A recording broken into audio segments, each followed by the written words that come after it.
Hello student, welcome everyone. Welcome to today's session that is related to our chapter quadrilateral. Today we will discuss exercise 8.2.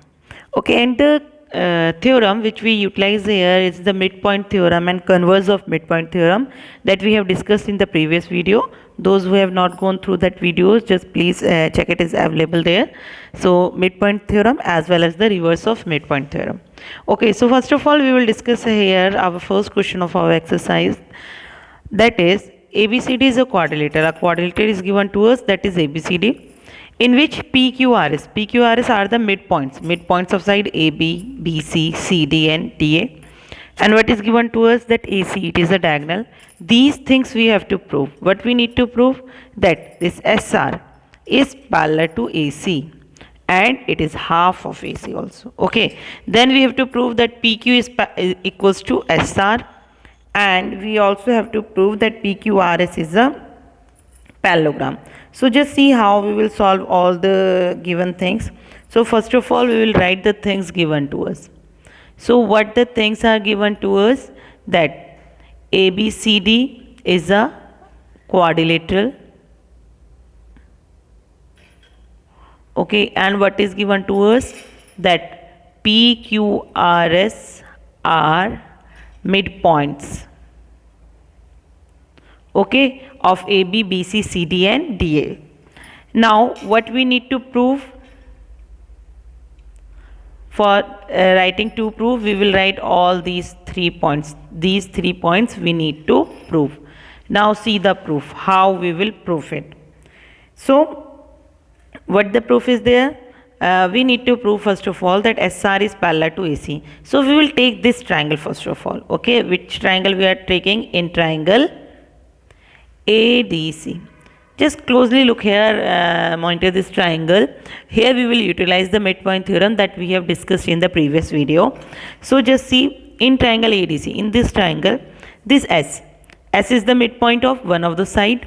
This R is the midpoint of another of the side. Okay, and SR is the line that is joining the midpoint of the two lines of a triangle. So by midpoint theorem, what we are getting? By midpoint theorem, this SR is parallel to AC as well as is half of AC. So what we will write, that SR is parallel to AC and SR is half of AC.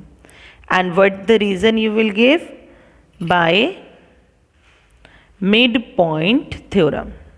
Okay, by midpoint theorem, SR is parallel to AC as well as SR is half of AC. Then we will take another triangle. This is our first point which is proved.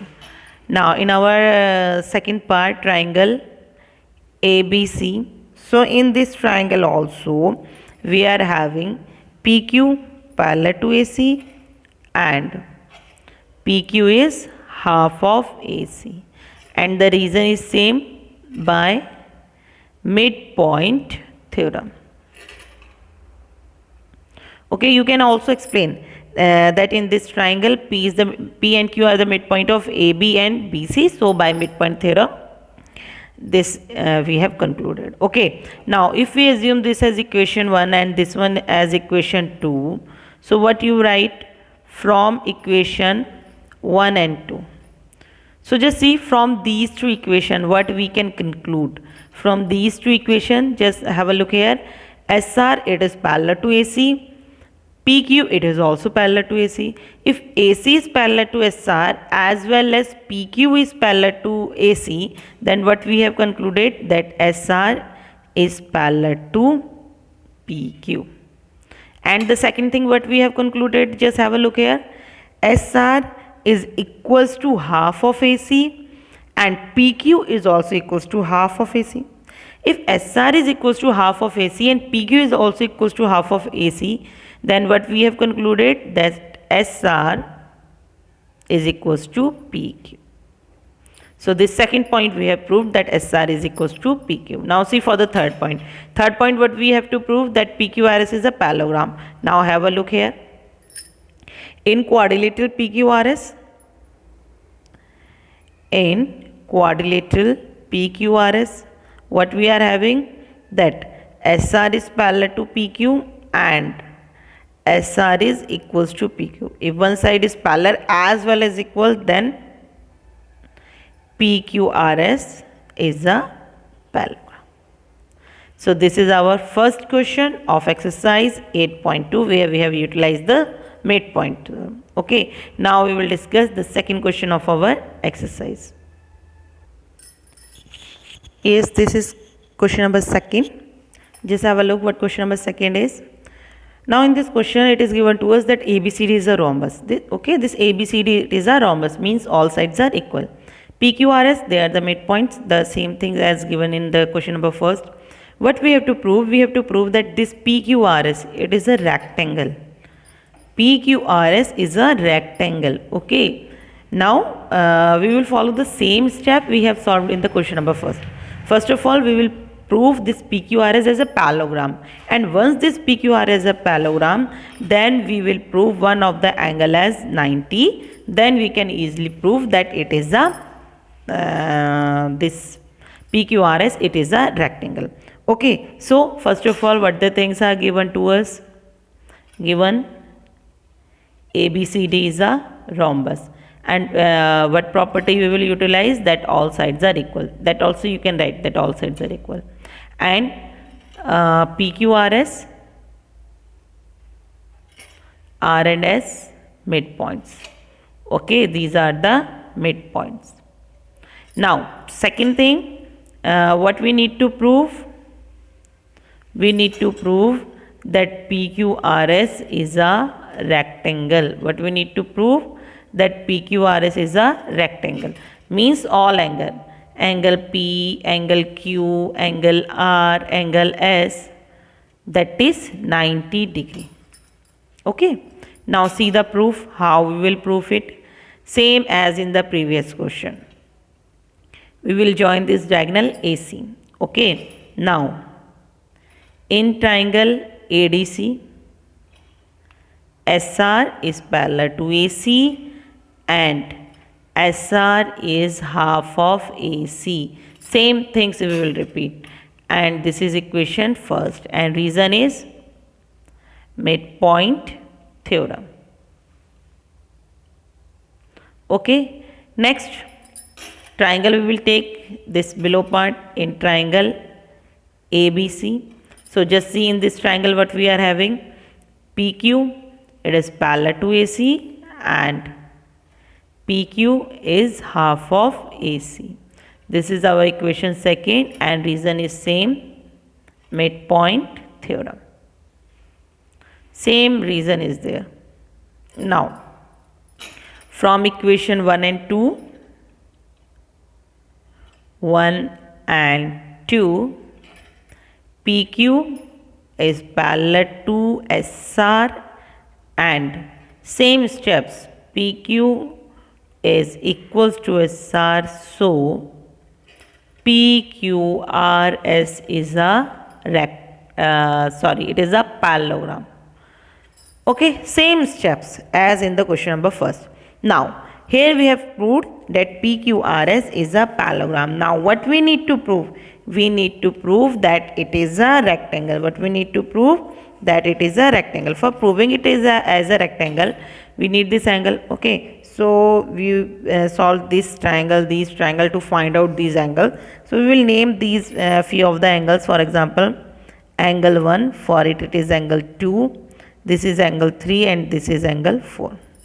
Okay, so that we can prove it as a rectangle. Now just see how we will do it. Now we know that in PQRS parallelogram, what we are having, that in PQRS, that PQ is equals to S. Okay, first of all we will take this below triangle for taking the relationship between the angles. For example, we take this part and this part. Okay, for 3 and 4 we will take the relation. So what we know, that AB is equals to BC, or you can say half of AB is equals to half of BC, or you can also say that PB is equals to BQ. Okay, now see, in triangle PBQ. In this triangle PBQ, PB is equals to BQ. So angle 3 is equals to angle 4. And the reason is angles opposite to equal sides. Angle opposite to equal sides. Okay. Now we will take relationship between 1 and 2. Okay. Now we will take relationship between 1 and 2. So now just see in which two triangle, these two triangle. In triangle this one APS and triangle CQR. Now see in this two triangle what we are having.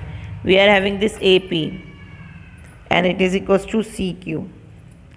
AS it is equals to CR and PS is equals to QR. It is Q. Okay. And the reason is because AB is equals to BC. So half of it also equals. Same because for AS, because AD is equals to you can say as CD.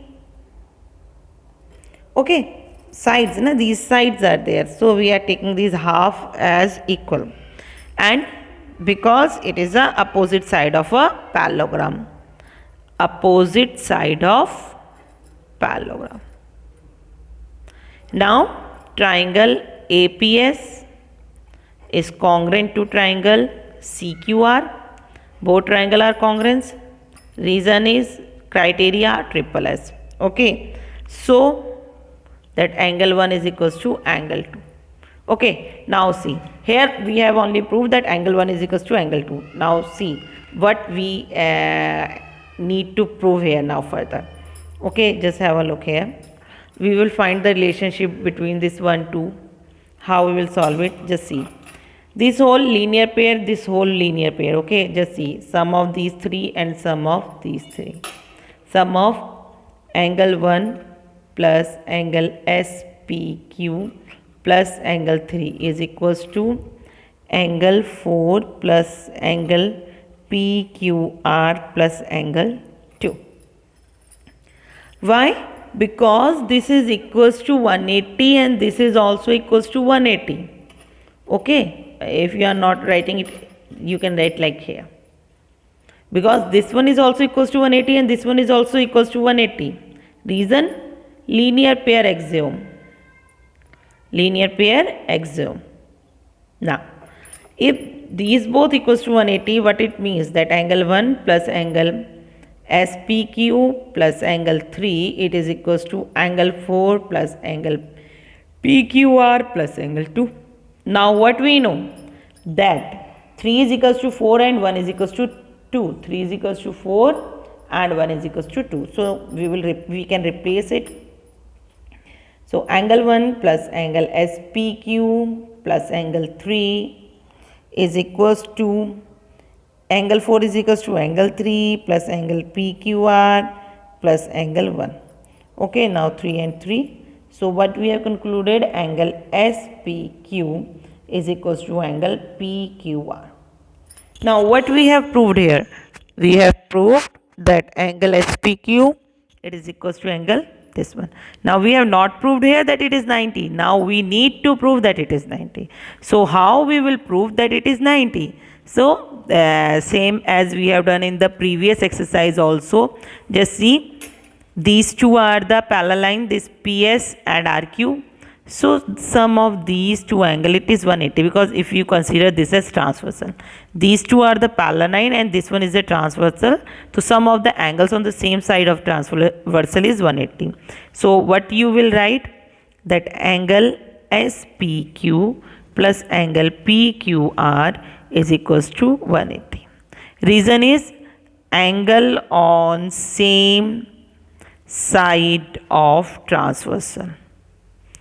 Okay, so both are same, so you can also write this one 180, or you can write PQR as 180 upon 2, that is 90 degree. If PQR is 90, then SPQ is 90. So PQRS is a rectangle. So it is a rectangle. Hence we have proved it. Okay, hence we have proved the things, whatever the things are in the question number 2nd. It is quite lengthy, but not so tough. In the next video we will discuss next our question number 3rd, 4th and so on. Okay, just do it carefully. For any query, just message me. Thank you.